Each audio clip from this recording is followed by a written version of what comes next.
So guys, स्वागत है आपका आईसीसी डिफेंस एकेडमी में। तो जनरल साइंस के most important and previous year questions पे हम आज बात करने वाले हैं।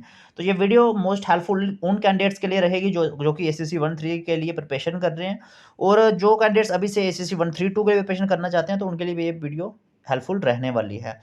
और जितने भी हमने प्रीवियस वीडियोस जनरल साइंस की लाए हैं, आई होप आपने वो वीडियोस भी देखे होंगे। ठीक है, तो बिना टाइम वेस्ट करें हम आते हैं सीधे पहले क्वेश्चन पे, जो कि हमारा आज का रहेगा। दैट इज हमारा पहला क्वेश्चन, और ये आपका पार्ट नंबर 2 रहेगा जनरल साइंस का, बिकॉज हमने इसमें रिमेनिंग क्वेश्चंस कवर करने हैं। तो question is the velocity of sound is maximum in. भाई, साउंड की वेलोसिटी सबसे ज़्यादा किस में होती है? एयर में होती है, वाटर में होती है, स्टील में होती है, या कैरोसिन में होती है? तो स्टील इसका सही आंसर रहेगा। अब स्टील इसका सही आंसर क्यों रहेगा? बिकॉज आपको पता है कि वेलोसिटी सॉलिड्स में सबसे ज़्यादा होती है और गैसेस में सबसे कम होती है, और स्टील हमारे पास एक सॉलिड है। ठीक है, इसके अलावा air is a gas, water is a liquid, and kerosene हमारे पास एक लिक्विड है। तो भाई यहाँ पे सॉलिड्स हमारे पास सिर्फ स्टील है, तो स्टील इसका सही आंसर रहेगा, बिकॉज वेलोसिटी सॉलिड में सबसे ज़्यादा होती है। अगर आपको पूछा जाए कि वेलोसिटी मिनिमम किस में होगी, तो आपको कमेंट बॉक्स में बताना है कि मिनिमम अगर आपको यही ऑप्शन रहते हैं तो आप क्या मार करके आओगे। हम बढ़ते हैं नेक्स्ट क्वेश्चन पे। The question is the change in linear momentum of a body is dash to force applied on it. देखो, ये हमें न्यूटन सेकंड लॉ पूछा गया है। Newton first law, Newton second law and Newton third law, ये आपको याद होने चाहिए, बिकॉज इसमें से क्वेश्चन बनता है। अब ये कौन सा लॉ है? ये भाई ये न्यूटन का सेकंड लॉ है। न्यूटन का सेकंड लॉ क्या कहता है कि जितना हम बॉडी पे फोर्स अप्लाई करेंगे उतना ही बॉडी का लीनियर मोमेंटम चेंज होगा। ये न्यूटन ने सेकंड लॉ में बोला था। तो यहाँ पे जितनी फोर्स अप्लाई करोगे, जितनी फोर्स ज़्यादा अप्लाई करोगे उतना ही लीनियर मोमेंटम चेंज होगा। तो ये हमारे पास डायरेक्टली प्रोपोर्शनल और सिंपली प्रोपोर्शनल इसका सही आंसर होगा। अगर डायरेक्टली प्रोपोर्शनल रहता है तो वो भी सही आंसर होगा, और सिंपली प्रोपोर्शनल रहता है ये भी सही आंसर होगा। ठीक है, तो थोड़ा सा एडिशनली मैं आपको बता दूं कि न्यूटन का फर्स्ट लॉ क्या कहता था। तो न्यूटन का फर्स्ट लॉ कहता था कि कोई भी बॉडी जब तक उस पर हम फोर्स अप्लाई नहीं करेंगे तो वो रेस्ट में अगर होती है तो रेस्ट में ही रहेगी, और अगर वो मोशन में होती है तो मोशन में ही रहेगी। ठीक है, जब तक उसको हम कोई एक्सटर्नल फोर्स अप्लाई ना करें। तो ये न्यूटन का फर्स्ट लॉ कहता है। ठीक है, और सेकंड लॉ तो मैंने आपको बता दिया। उसके बाद थर्ड लॉ क्या कहता है कि हमारे पास कोई भी अगर हम कोई एक्शन करेंगे नेचर में तो उसका इक्वल एंड अपोजिट रिएक्शन होगा। ठीक है, तो ये तीन लॉज इसमें से क्वेश्चन आपको पूछा जा सकता है। हम बढ़ते हैं अब नेक्स्ट क्वेश्चन पे। The question is the yellow colour of urine is due to. Urine का येलो कलर किसके कारण होता है? तो कौन से पिगमेंट के कारण होता है? तो अगर आपको पता है तो वीडियो पॉज करके आप कमेंट बॉक्स में लिख सकते हैं। तो मैं आपको बता दूं कि इसका सही आंसर रहेगा यूरोक्रोम। ये हमारे पास एक पिगमेंट होता है, और इसके कारण क्या होता है, यूरिन का कलर येलो होता है। ठीक है, और ये जो हमें बिलीरुबिन लिखा हुआ है भाई, ये हमारे पास एक पिगमेंट होता है, और यूरोक्रोम इसी पिगमेंट से बनता है। ठीक है, इसी पिगमेंट से बनता है, but yellow colour of urine के लिए रिस्पॉन्सिबल क्या रहता है? यूरोक्रोम रहता है। ठीक है, और आपको पिगमेंट पे एक क्वेश्चन मुझे कमेंट बॉक्स में बताना है कि स्किन का जो कलर होता है वो कौन से पिगमेंट के कारण होता है। तो कमेंट बॉक्स में आई होप आप बताओगे। हम बढ़ते हैं नेक्स्ट क्वेश्चन पे। After vaccination the body build up. अब जब भी हमारी बॉडी वैक्सीनेट होती है, ठीक है, तो हमारी बॉडी में क्या डेवलप होता है? जैसे अभी रिसेंटली आपने कोरोना में देखा था कि वैक्सीनेशन के कारण हमारी बॉडी में क्या डेवलप होता था। तो टॉक्सिन्स डेवलप होते हैं, लिम्फ डिस्कवर बिल्ड होते हैं, एंटीबॉडीज़ होते हैं, कि प्लाज्मा बिल्ड होता है। तो क्या इसका सही आंसर रहेगा? तो भाई, जब भी हमारी बॉडी वैक्सीनेट होती है तो उससे क्या होता है कि हार्मफुल माइक्रो ऑर्गेनिज्म, जिन्हें हम एंटीजन्स कहते हैं, वो वैक्सीन उसको किल करती है, उन एंटीजन्स को क्या करती है? किल करती है। ठीक है, जिसके अगेंस्ट हमारी बॉडी में एंटीबॉडीज़ बिल्ड होते हैं। तो सही आंसर क्या रहेगा? एंटीबॉडीज़ रहेगा। ठीक है, next one is vessels having one cell thick wall.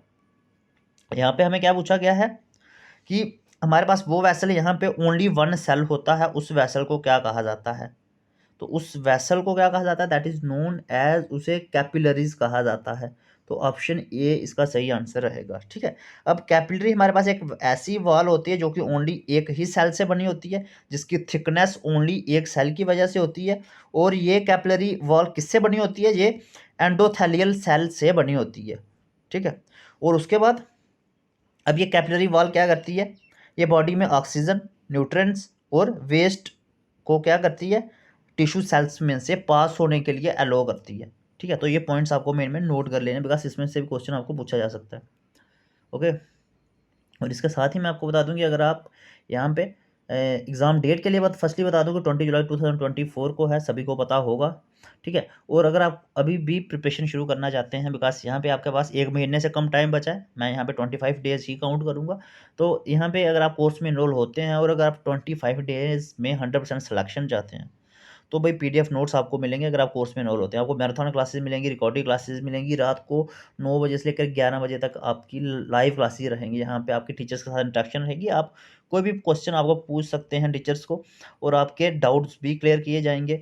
आपकी पर्सनल इंटरेक्शन रहेगी, आपको मॉक टेस्ट सॉल्व करवाए जाएंगे, प्रीवियस ईयर क्वेश्चन जो कि यहाँ पे भी आपको सॉल्व करवाए जा रहे हैं, वहाँ पे भी डिटेल में सॉल्व करवाए जाएंगे।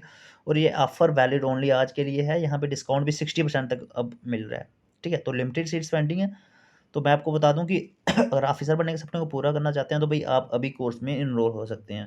ठीक है, बिकॉज टाइम बहुत लिमिटेड बचा हुआ है आपके पास, और 100% सिलेक्शन, बिकॉज 25 या 27 डेज अगर आप अच्छे से पढ़ लेते हैं तो 100% आप अच्छी सिलेक्शन ले सकते हैं, और विद इन आप 500 रैंकिंग में आ सकते हैं। हम वीडियो को यहाँ पे कंटिन्यू करते हैं। नेक्स्ट क्वेश्चन हमें क्या पूछा गया, which is the first enzyme to mix with food in the digestive tract. तो बॉडी में कौन सा एंजाइम होता है जो कि सबसे पहले डाइजेस्टिव ट्रैक में हमारे खाने के साथ क्या होता है, मिक्स होता है। तो कौन सा इसका सही आंसर रहेगा, दैट इज़ एमाइलेस इसका सही आंसर रहेगा। भाई ये हमारे पास एक एंजाइम होता है जिसे डाइजेस्टिव एंजाइम कहते हैं। ठीक है, और ये कहाँ पे प्रेजेंट होता है ये भी पूछा जा सकता है। भाई ये सलाइवा में प्रेजेंट होता है, ह्यूमंस के सलाइवा में प्रेजेंट होता है। ठीक है, और ये डाइजेशन में भी मदद करता है। ठीक है, और इमाइलेस जो कि फर्स्ट एंजाइम होता है जो कि हमारे खाने के साथ मिक्स होता है हमारे डाइजेस्टिव ट्रैक में, और इसका मेन फंक्शन क्या होता है, ये हमारी बॉडी में स्टार्च को शुगर में कन्वर्ट करता है। किस में करता है, स्टार्च को शुगर में कन्वर्ट करता है।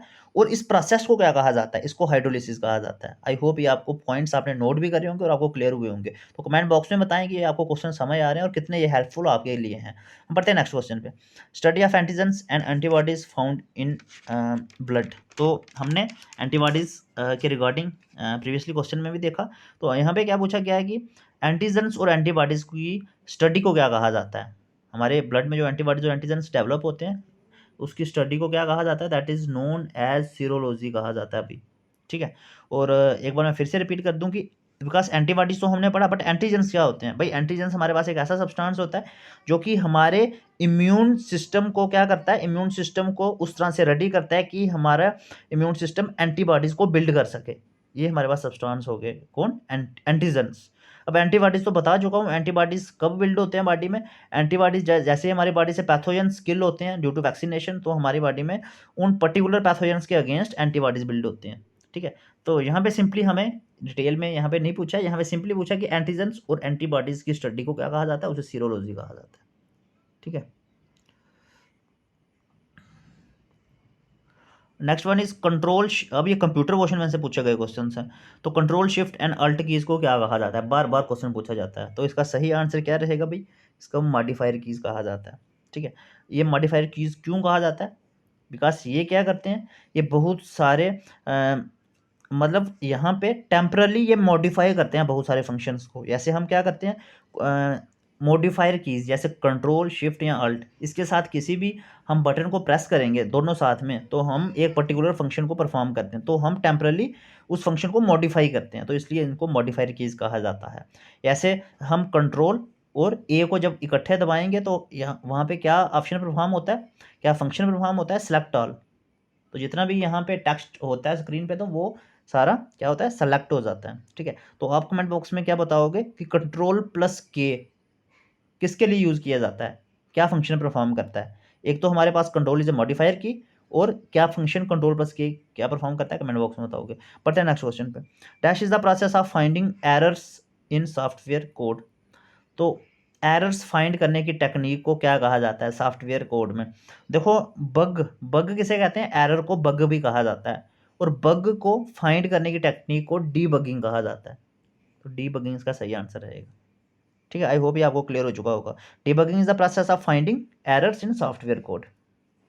Next one is an alternate name for completely interconnected network topology. यहाँ पे हमें क्या पूछा गया है कि हमारे पास जो इंटरकनेक्टेड नेटवर्क रहते हैं, इंटरकनेक्टेड नेटवर्क रहते हैं उन्हें उनका अल्टरनेट क्या नेम क्या है, उन्हें और क्या कहा जाता है भाई, उसे मैश टोपोलॉजी कहा जाता है।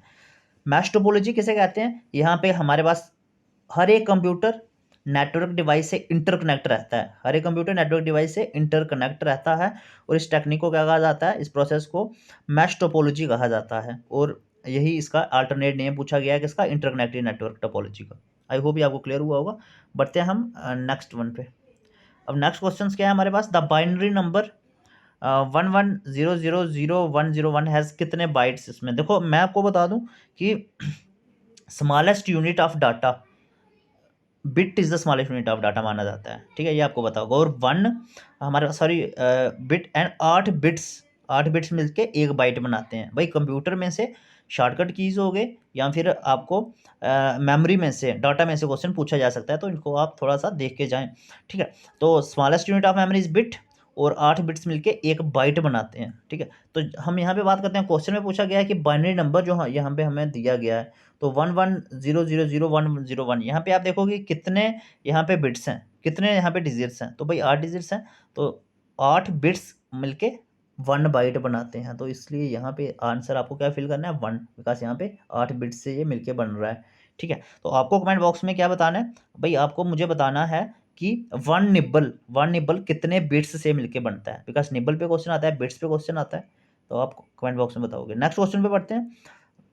Dash tells us the computer how to use its component. इनमें से ऑप्शंस में कौन सा कंपोनेंट है जो हमें बताता है कि हम यहाँ पे कंप्यूटर के कंपोनेंट्स को कैसे यूज़ कर सकते हैं। यूटिलिटी बताती है, नेटवर्क बताता है, ऑपरेटिंग सिस्टम बताता है, या एप्लीकेशन प्रोग्राम बताता है। तो सही आंसर इसका रहेगा ऑपरेटिंग सिस्टम। भाई ऑपरेटिंग सिस्टम क्या करता है, हमें बताता है कि हम कंप्यूटर के कंपोनेंट्स को कैसे यूज़ कर सकते हैं, और ये सॉफ्टवेयर और हार्डवेयर में एक इनको इंटरकनेक्ट करके रखता है, ठीक है।